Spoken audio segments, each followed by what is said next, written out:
medication co-op. Like Greg said, way back before there was a law, we were helping patients. And we need the patients and the people who use marijuana to step up to the plate. We are getting too old to have to be standing up there fighting all the battles by ourselves. We need all of you to come out and to be active, because now is the time. If not now, when? This is the chance we have to do something to make our medicine legal, to make our relaxation use legal, to make our spiritual use legal. Everybody that comes home from work and has a couple of Advil or a couple of Tylenol or something like that, when they would rather be smoking a plant that's not nearly.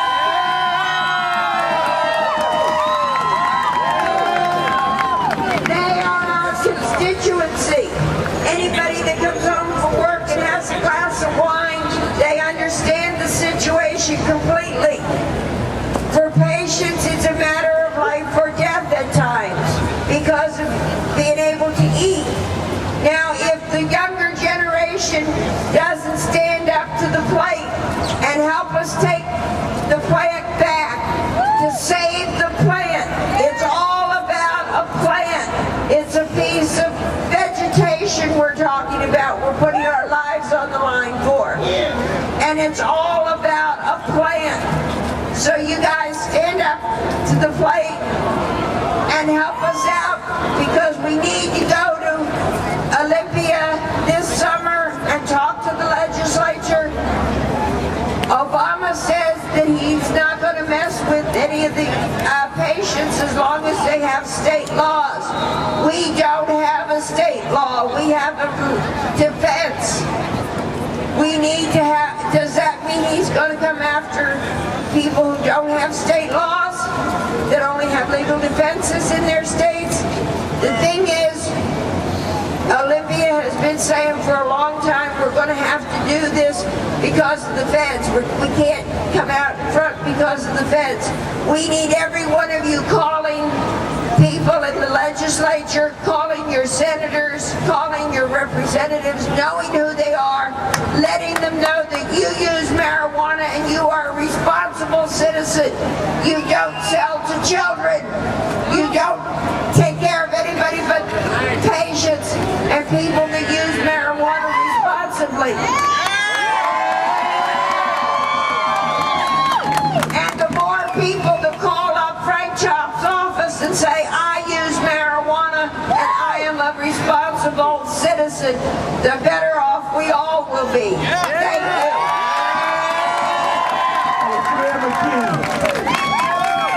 Yes, she's done work for all of us, more than you can even realize.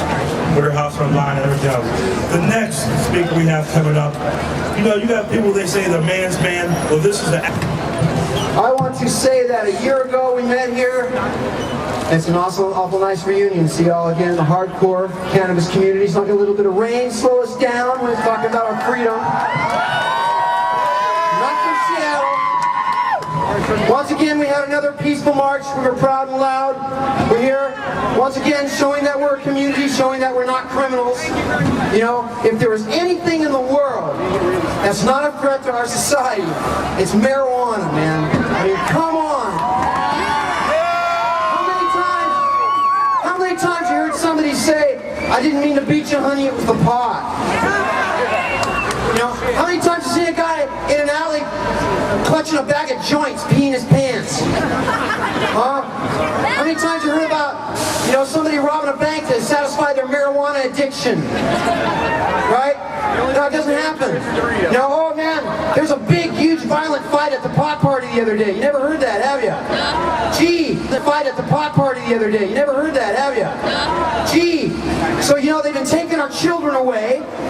They've been putting us in prison. They've been taking our homes, taking our cars, taking our bank accounts, making us felons, losing our jobs, being branded as criminals, you know, broken up families. Our parents won't talk to us because of the lies that they've been fed. Our bosses Businesses won't talk to us.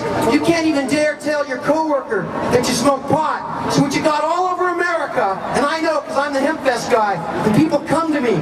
People come to me and they admit they smoke pot to me. My surgeon admitted that he smoked pot to me. Not while he's doing surgery, of course. Duh. Right? You would not believe the people I've smoked pot with.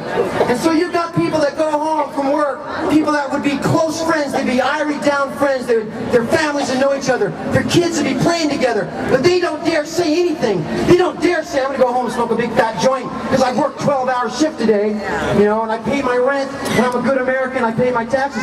They don't dare say that. So you got millions of people going home in private. Some people so paranoid that they put a towel against the door. Still, they don't live in Seattle.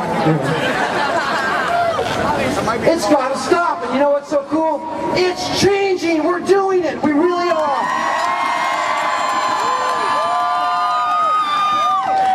When we met here a year ago, George Bush was still president.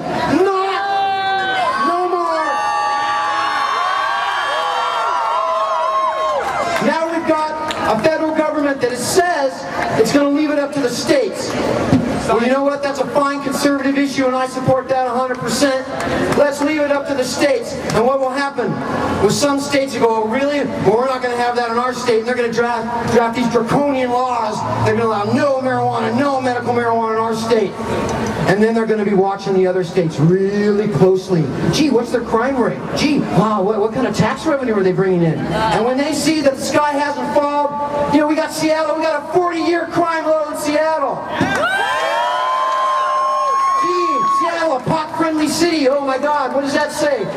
That says pot's not a threat to society. Criminals are a threat to society. Violence is a threat to society. Property damage is a threat to society. Theft is a threat to society. Pedophilia is a threat to society. Smoking marijuana is no threat to anything except a bag of potato chips. You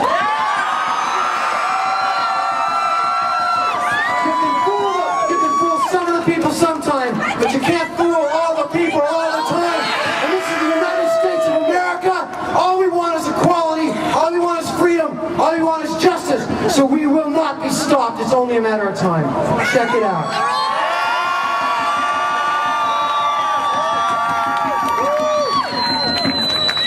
Peacekeepers with the vests and the radios, please bring them over here to your right, our left-hand side of the stage.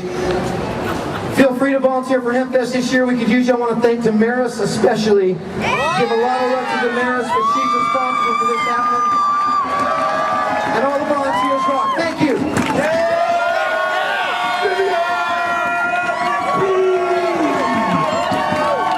All right. Our next speaker is at hundreds of billions of dollars. It is already the #1 crop in California, far exceeding grapes and oranges or any other cash crop. That change happening here first in Seattle and the rest of America and the world is following our example. It is already the instead of punishing doctors who prescribe marijuana medical plants, federal government should be funding research and providing tax credits as incentives for companies.